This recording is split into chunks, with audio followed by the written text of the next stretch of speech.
Written communication in finance and business. Until now, you have learned how listening skills can greatly impact your communication mode. And to support it, we also saw a real-time example of a BlackBerry phone.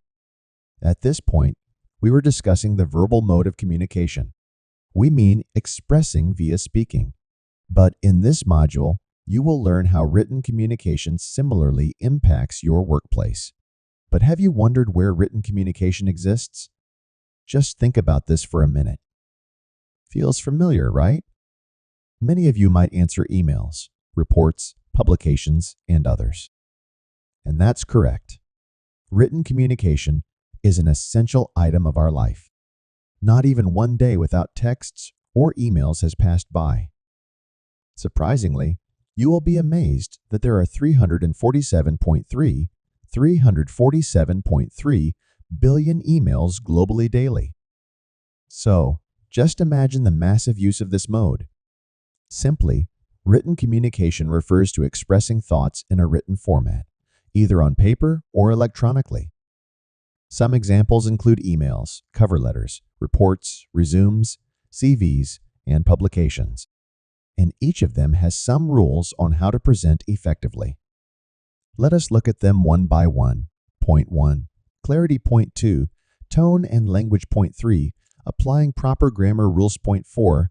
Active voice. If you look here, these core elements speak about improving your written communication. And there is no big math in understanding them. Let me explain them with a simple example. Suppose Kevin, the marketing associate in our example, wants to take 3 days leave. So, what do you think would be the approach to communication?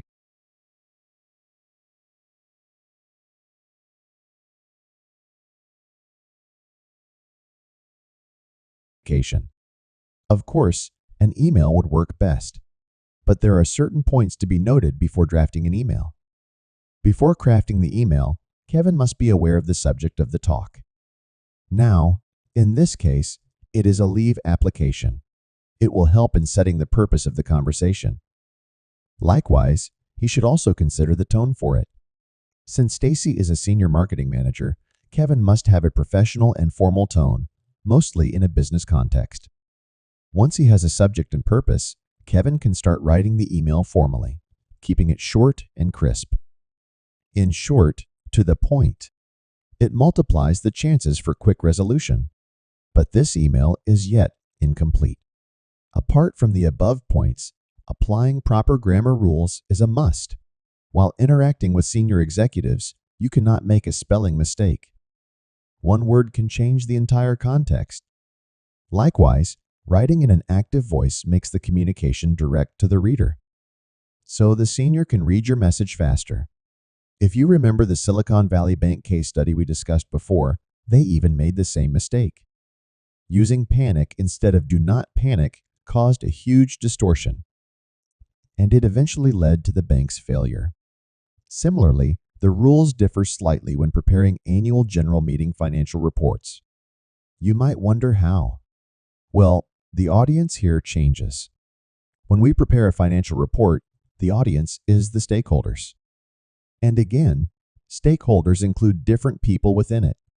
Although the tone is formal, not too much jargon is utilized. Yes, from the business perspective, some financial terms do appear, but the message is kept simple. And that appears because stakeholders also include the public in general. But how does the structure of reports remain? Well, there are various reports prepared by companies. Some include annual reports, sales reports, inventory reports, website traffic reports, and others. And each of them covers different aspects, so it is tough to follow one structure. However, the core elements remain the same. But among them, tone plays a vital role in the process. One survey states that if you have a positive and right tone in the communication, 62% chances are the audience will respond quickly.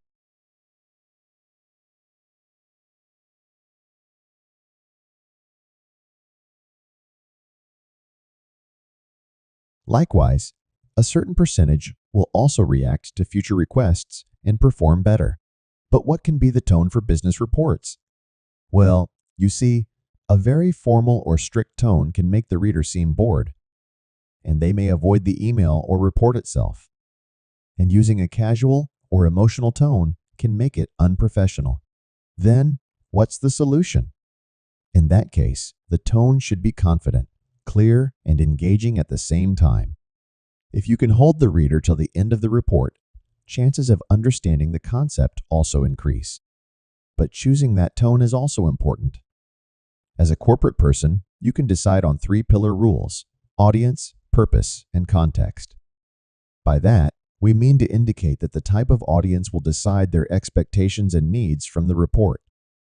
And at the same time, even colors and font style impact the reader psychologically. We know it is hard to gulp, but they have some imprints on our brain. For example, if you have prepared a very informative business report considering the above rules, you can still create a bad impression. How? Even a detailed report with a dull font style and colors can bore the reader, and what you wish to communicate stays unanswered. Colors are meant to evoke emotions within the consumers. For example, the green color has a calm effect on the reader, and you will find the same in the corporate and social responsibility report. Similarly, red and blue are used in financial statement-related reports, along with bold font to catch attention. These colors act as cues to the reader for memory retention. Yet, have you wondered what could be possible mistakes people make in written communication? Well, we don't have to stress on this one because you already know them, but I'll list them again.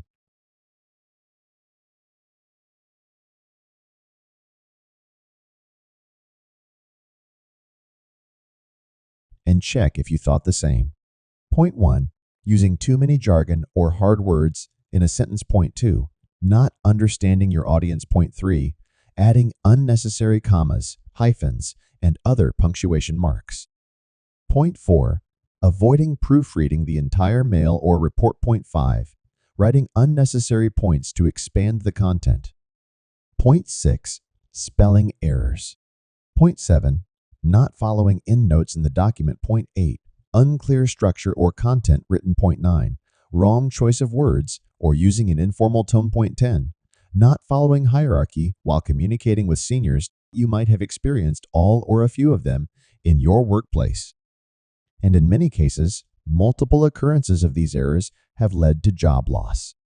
Also, author and ex-Forrester analyst Josh Bernoff has stated that poor written communication skills cost around $400 billion a year. And that defines how presenting written data is so important. See you in the next module.